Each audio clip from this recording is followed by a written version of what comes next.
प्रिय मित्रों, जय मसीह की। आज फिर हम आपका स्वागत करते हैं ट्यूसडे बाइबल स्टडी सेशन में। और हम ऐसा विश्वास करते हैं, आशा भी करते हैं कि इन वचनों के द्वारा आपको और हमको कुछ सीखने को मिल रहा है। यह बाइबल की गहरी शिक्षाएं हैं, लेकिन बिल्कुल सरल हैं, ताकि हमारा विश्वास मजबूत बने, हम परमेश्वर को ठीक से जान सकें, उद्धार की योजना को जान सकें, और इसके साथ साथ अपने जीवन को भी हम ऐसा मोड़ कर बना कर लाएं जैसा प्रभु पसंद करते हैं, ताकि उस दिन जब प्रभु आए तो मुझको और आपको लज्जित ना होना पड़े। तो आज हम लोग 11वें अध्याय पर चलेंगे और मैं यहाँ से पढ़ना चाहता हूँ, ताकि पढ़ने के बाद फिर हम ठीक से समझ पाएंगे। इसलिए मैं कहता हूँ, क्या परमेश्वर ने अपनी प्रजा को त्याग दिया? कदापि नहीं। मैं भी तो इज़राइली हूँ, इब्राहिम के वंश और बिन्यामीन के गोत्र से हूँ।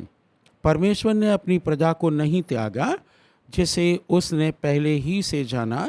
क्या तुम नहीं जानते कि पवित्र शास्त्र एलिया के विषय में क्या कहता है, कि वो इज़राइल के विरोध में परमेश्वर से विनती करता है, हे प्रभु, उन्होंने तेरे भविष्यद्वक्ताओं को घात किया और तेरी वेदियों को ढा दिया, और मैं ही अकेला बच्चा हूँ और वे मेरे प्राण के भी खोजी हैं।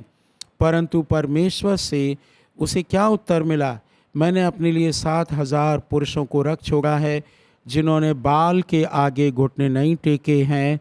ठीक इसी रीति से इस समय भी अनुग्रह से चुने हुए कुछ लोग बाकी हैं। यदि ये अनुग्रह से हुआ तो फिर कर्मों से नहीं, नहीं तो अनुग्रह फिर अनुग्रह नहीं रहा। इसलिए परिणाम क्या हुआ? ये कि इज़राइली जिसकी खोज में थे वह उनको नहीं मिला, परंतु चुने हुओं को मिला, और शेष लोग कठोर किए गए। जैसा लिखा है, परमेश्वर ने उन्हें आज के दिन तक भारी नींद में डाल रखा है, और ऐसी आंखें दी जो ना देख सकें, और ऐसे कान जो ना सुने। और दाऊद कहते हैं, उनका भोजन उनके लिए जाल और फंदा और ठोकर और दंड का कारण हो जाए।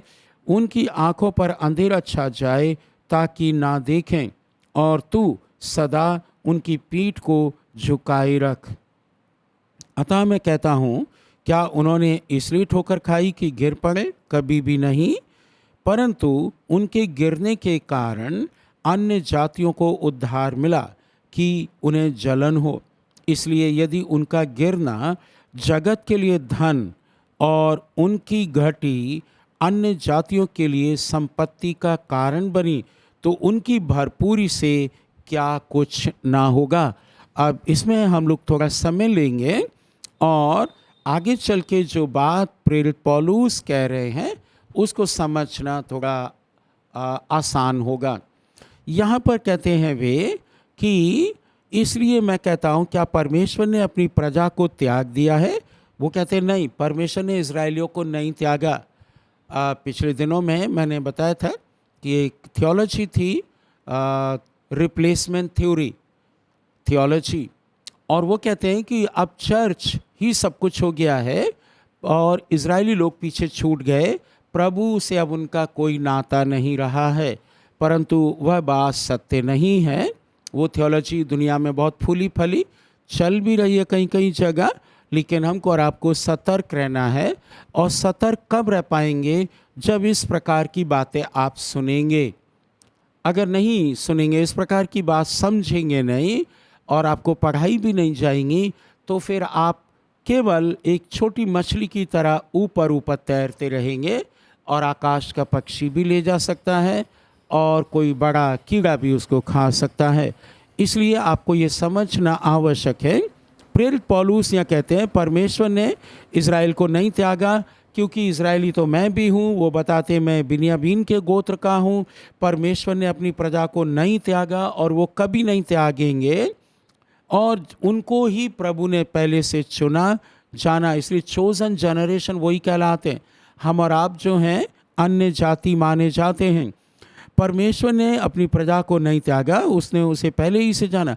क्या तुम नहीं जानते पवित्र शास्त्र एलिया के विषय में क्या कहता है? वह आपको पता है। एलिया तो विजय पाकर, बहुत बड़ी विजय उनको मिली थी, लेकिन फिर भी वे डर गए, क्योंकि ऐसे माहौल में थे, वो भाग रहे थे और कह रहे थे, हे प्रभु अब मुझको मार डाल, क्योंकि नहीं तो वे लोग मुझको मार डालेंगे।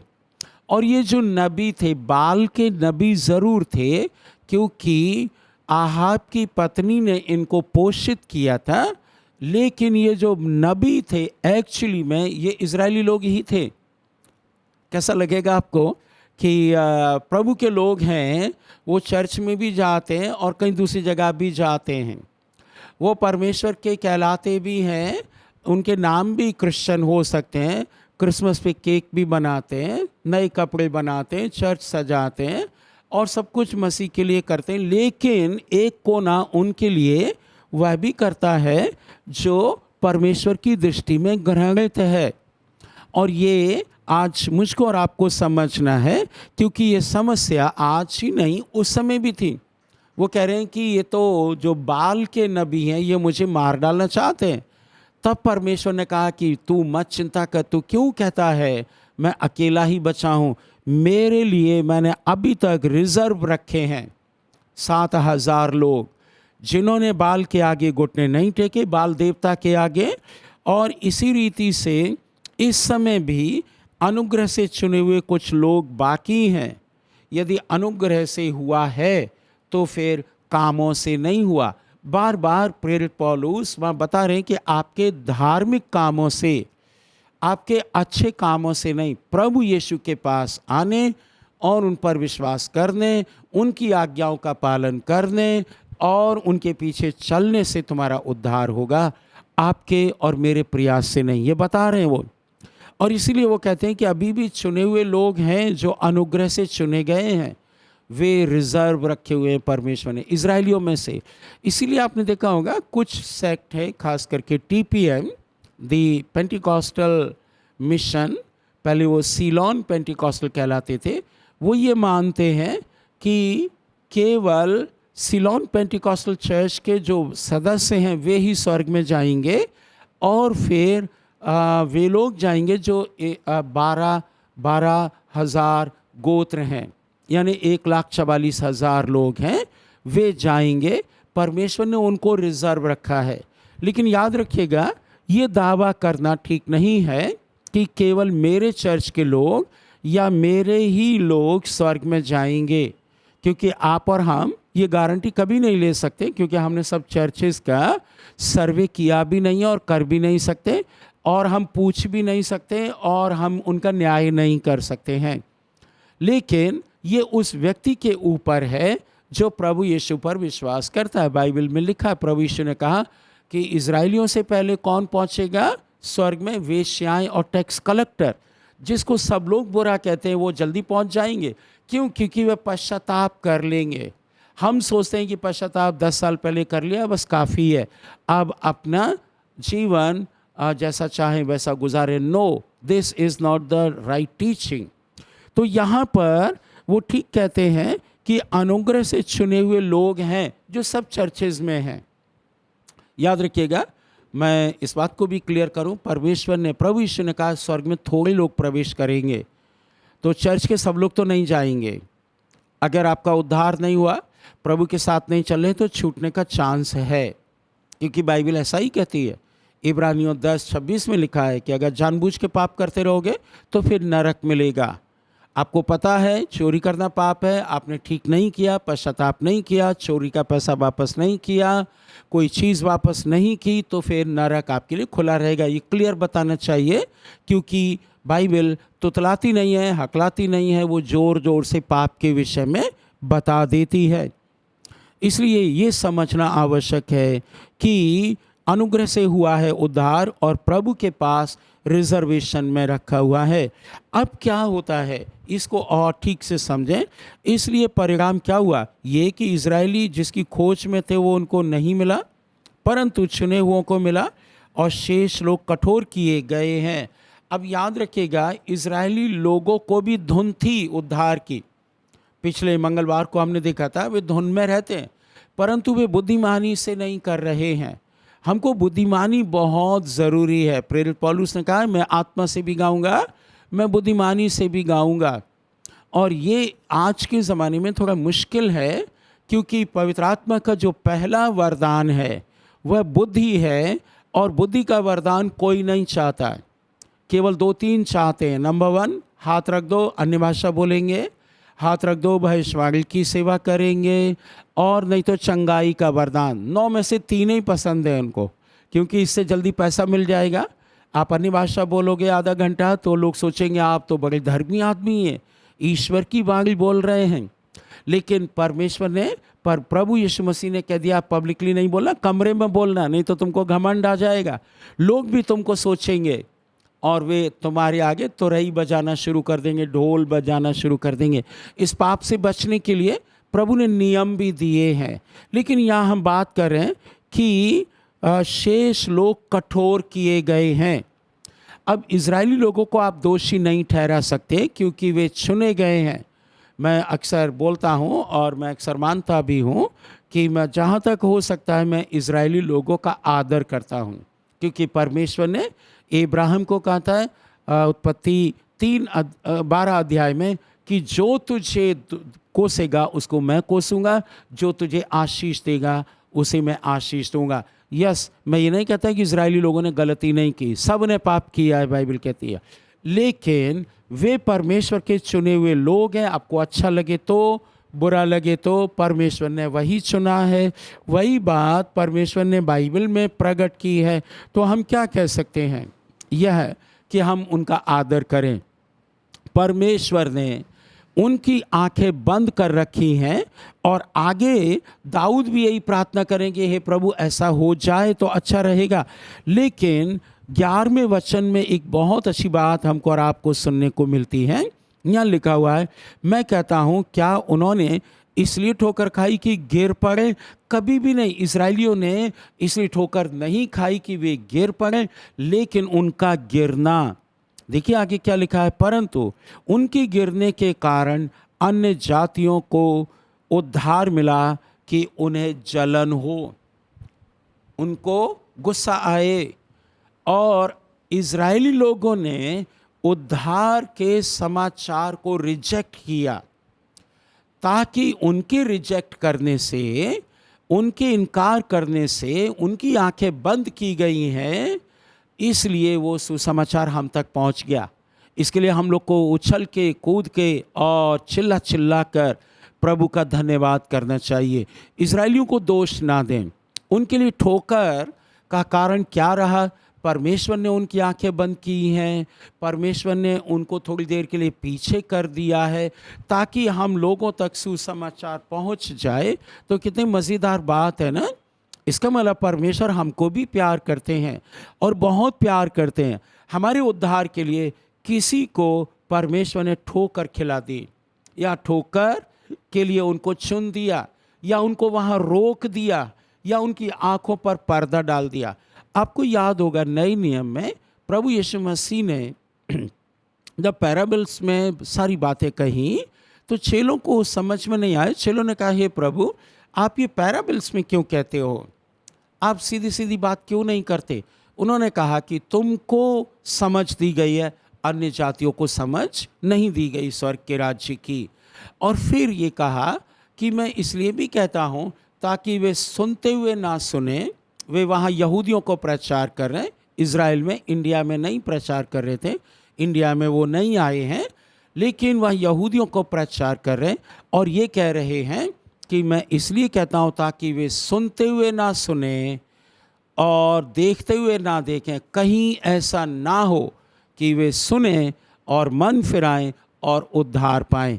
ऐसा लिखा हुआ है वहाँ पर। इसलिए क्या कहना चाहिए, ये प्रभु ने अच्छा किया कि उनको थोड़ी देर के लिए ठोकर खिला दी, उनकी आंखों को थोड़ी देर के लिए बंद कर दिया, ताकि वो सुसमाचार हम तक पहुंच जाए। हम लोग प्रिविलेज्ड हैं या नहीं, सौभाग्यशाली हैं कि नहीं? फ्री में हमको मिल गया, कोई बलिदान नहीं करना पड़ा, रुपया भी खर्च नहीं करना पड़ा। ये सुसमाचार जो हमारे जीवन के लिए, अनंत जीवन के लिए बेस है, ये हमको मुफ्त में मिल गया। यही हमको और आपको प्रचार करना है, बताना है। इसी को प्रभु ने स्थापित भी किया कि इसके द्वारा उद्धार हो। आज कई बार जब मैं सुनता हूँ तो अलग अलग प्रकार की टीचिंग्स है। कोई कहता है अमीर कैसे बनोगे, कोई कहता है सफल कैसे बनोगे, कोई विदेश कैसे चले जाओगे, आपको क्या करना है, शादी किससे करना है, ये तमाम बातें चल रही। सुसमाचार मिसिंग है। क्यों मिसिंग है चर्च में से? क्यों लोग सुसमाचार नहीं सुनाते? क्योंकि उसमें पश्चाताप शामिल है। अगर आपने लोगों से कह दिया पश्चाताप करो क्योंकि तुम पापी हो, तो वे चले जाएंगे, और अगर वे चले गए चर्च के बाहर तो उनकी जेब भी चली जाएगी और आप घाटे में रहेंगे पैसे के मामले में। इसलिए आप में से बहुत से लोग सुसमाचार पूरा नहीं बताते हैं क्योंकि पैसे का मामला पड़ जाता है। आपके चर्च की कुर्सियां खाली हो जाएंगी, आपको डर सताता रहता है। आपको लोग कहेंगे आपका चर्च भर गया था, अब तो खाली हो गया है। लेकिन आप याद रखिए, आपका चर्च भरने से स्वर्ग नहीं भरता है। आपकी कुर्सियां खाली होने से स्वर्ग खाली नहीं होता है। आपके सही सुसमाचार प्रचार करने से, लोगों के रिस्पॉन्ड करने से कि वो प्रभु यीशु को क्या उत्तर देते हैं, स्वीकार करते हैं तो स्वर्ग भरेगा, अगर अस्वीकार करते हैं तो नरक भरेगा, स्वर्ग खाली हो जाएगा। तो क्या करना चाहिए? सुसमाचार सुनाना चाहिए। It's very urgent work. इस पृथ्वी पर जो कुछ अर्जेंट वर्क है, आपका बिजनेस नहीं है, आपकी शादी नहीं है, आपकी एजुकेशन नहीं है। The most urgent work on this earth is to preach the gospel.